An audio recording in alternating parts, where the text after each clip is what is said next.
श्री गणेशाय नमः।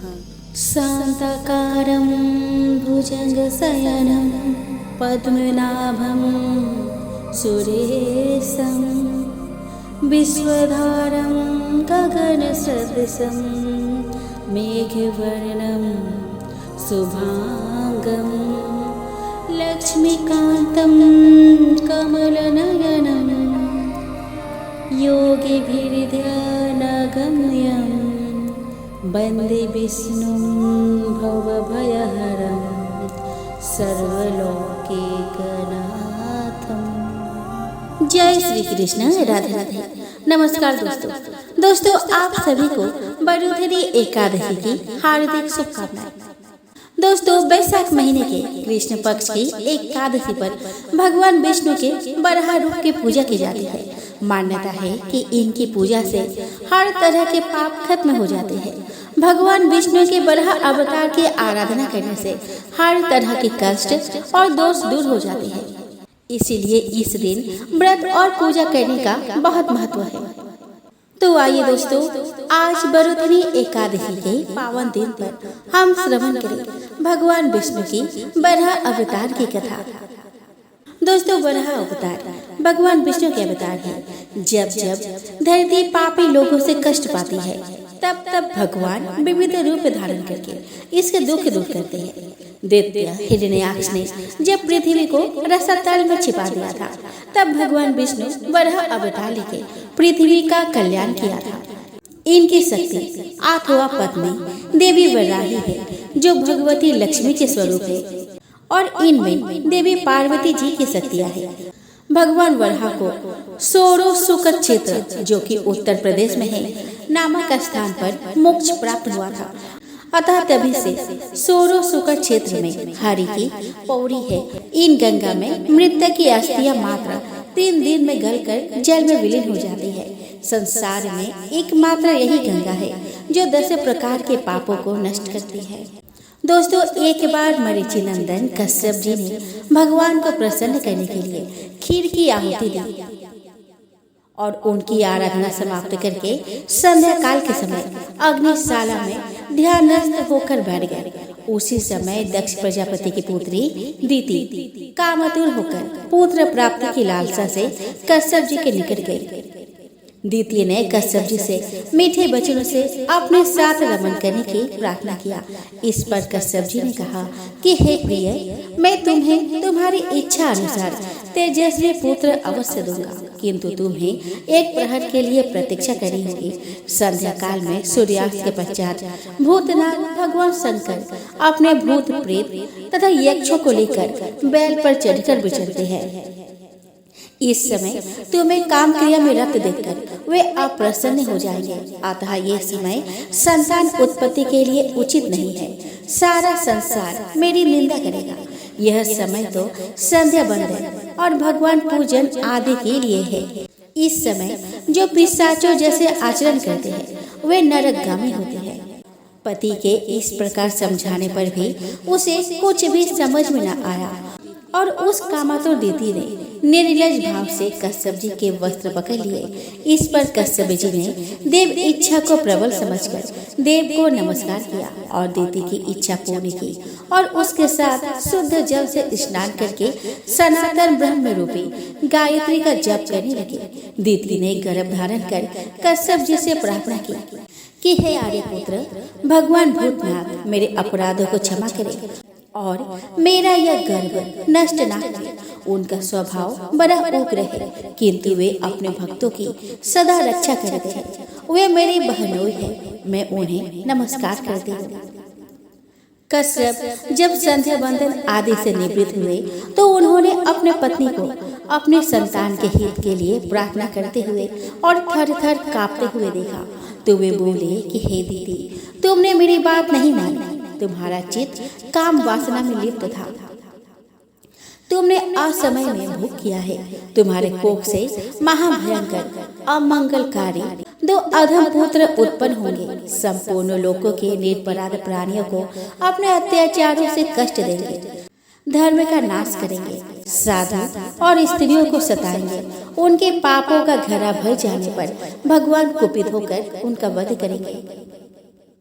दीति ने कहा कि हे भगवान, मेरी भी यही इच्छा है कि मेरे पुत्रों का वध भगवान के हाथों ही हो, ब्राह्मण के श्राप से ना हो, क्योंकि ब्राह्मण के श्राप के द्वारा प्राणी नरक में जाकर जन्म धारण करता है। तब कश्यप जी बोले कि हे देवी, तुम्हें अपने कर्म का अति पश्चाताप है, इसलिए तुम्हारा नाते भगवान का बहुत बड़ा भक्त होगा और तुम्हारे यश को उज्जवल करेगा। वह बालक साधु जनों की सेवा करेगा और काल को जीत कर भगवान का पार्षद बनेगा। कश्यप जी के मुख से भगवत भक्त पौत्र के उत्पन्न होने की बात सुनकर दीति को अति प्रसन्नता हुई और अपने पुत्रों का वध साक्षात भगवान से सुनकर उसका सारा खेद समाप्त हो गया। उसके 2 पुत्र हिरण्याक्ष तथा हिरण्यकश्यप का जन्म हुआ और विधि के विधान के हिसाब से ये दुष्टता की राह पर चल पड़ी।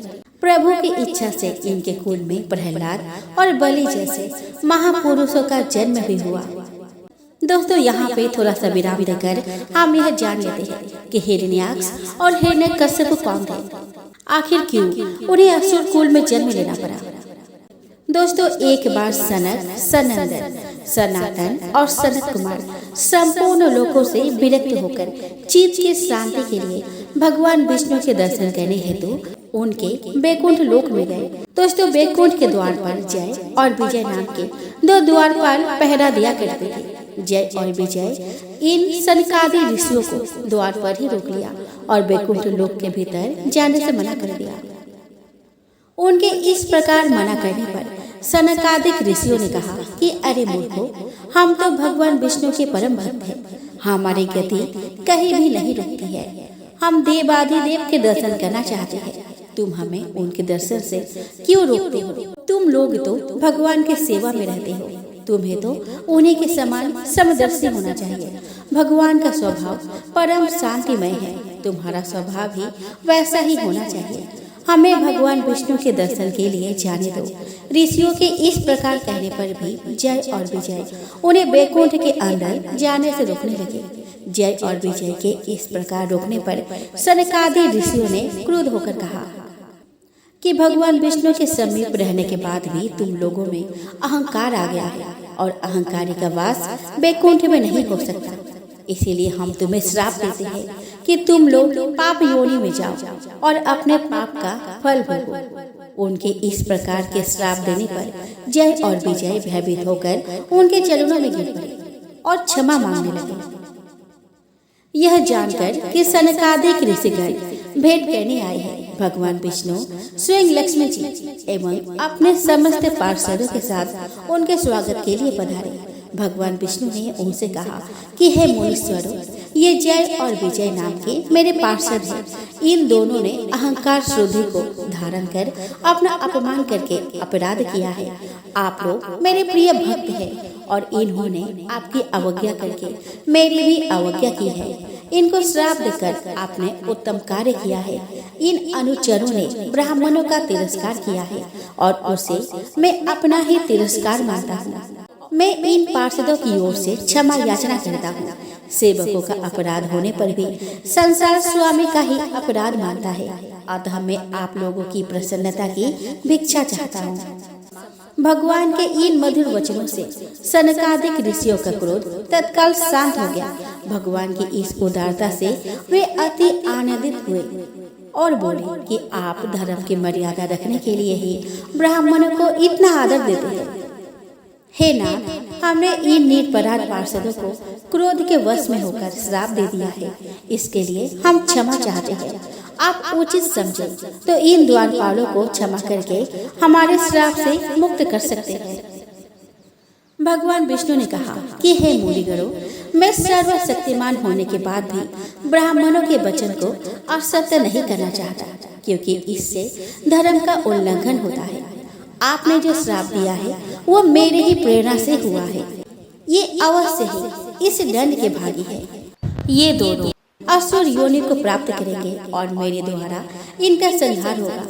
ये मुझसे शत्रु भाव रखते हुए भी मेरे ही ध्यान में लीन रहेंगे। मेरे द्वारा इनका संहार होने के बाद ये पुनः इस धाम में वापस आ जाएंगे तब जय विजय का पहला जन्म सतयुग में हिरण्याक्ष और हिरण्यकश्यप के रूप में हुआ और बराह अवतार और नसिक अवतार में हिरण्याक्ष और हिरण्यकश्यप का संहार हुआ। त्रेता युग में रावण और कुंभकर्ण के रूप में हुआ, जिनका संहार श्री राम द्वारा हुआ।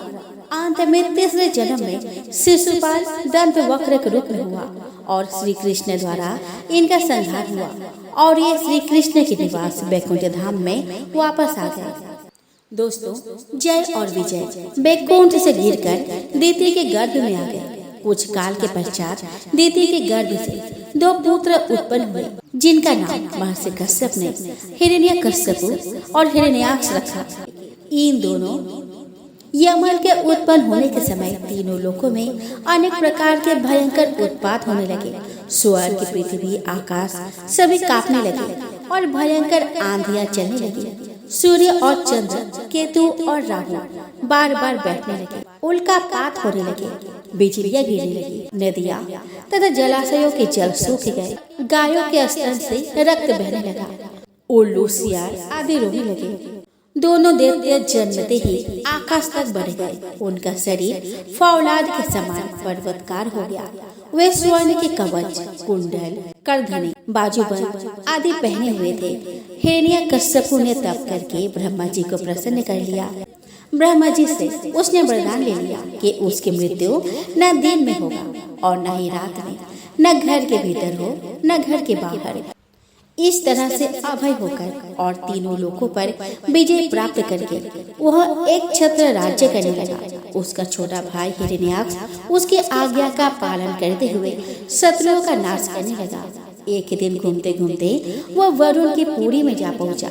पाताल लोक में पहुंचकर हिरण्याक्ष ने वरुण देव से युद्ध की याचना करते हुए कहा कि हे वरुण देव, आपने जगत के संपूर्ण देवताओं और दानों पर विजय प्राप्त किया है। मैं आपसे युद्ध की भिक्षा मांगता हूँ। आप मुझसे युद्ध करके अपने युद्ध कौशल का प्रमाण दें। उस दैत्य की बात सुनकर वरुण देव को क्रोध तो बहुत आया, पर समय को देखते हुए उन्होंने हंसते हुए कहा, अरे भाई, अब लड़ने का चाव नहीं रहा और तुम जैसे बलशाली वीर से लड़ने के योग्य हम रह भी नहीं गए हैं। तुमको तो यज्ञ पुरुष नारायण के पास जाना चाहिए, वे ही तुमसे लड़ने योग्य है। वरुण देव की बात सुनकर उस दैत्य ने देवर्षि नारद के पास जाकर नारायण का पता पूछा। देवर्षि नारद ने उसे बताया कि नारायण इस समय वराह का रूप धारण करके पृथ्वी को रसातल से निकालने के लिए गए हैं। इस पर हिरण्याक्ष रसातल में पहुंच गया। वहां उसने भगवान वराह को अपने डाढ़ पर रखकर पृथ्वी को लाते हुए देखा।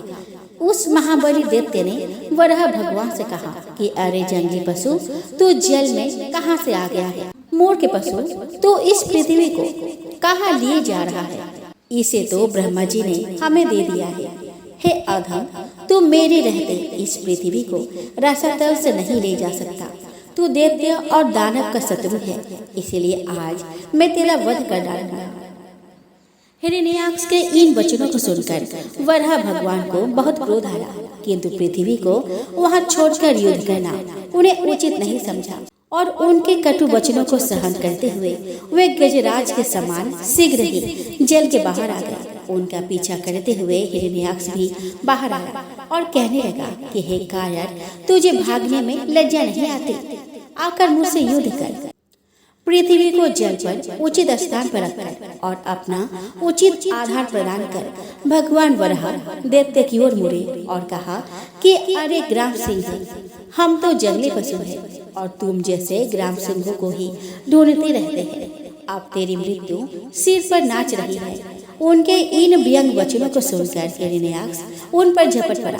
भगवान वराह और हिरण्याक्ष में भयंकर युद्ध हुआ और अंत में हिरण्याक्ष का भगवान वराह के हाथों वध हो गया।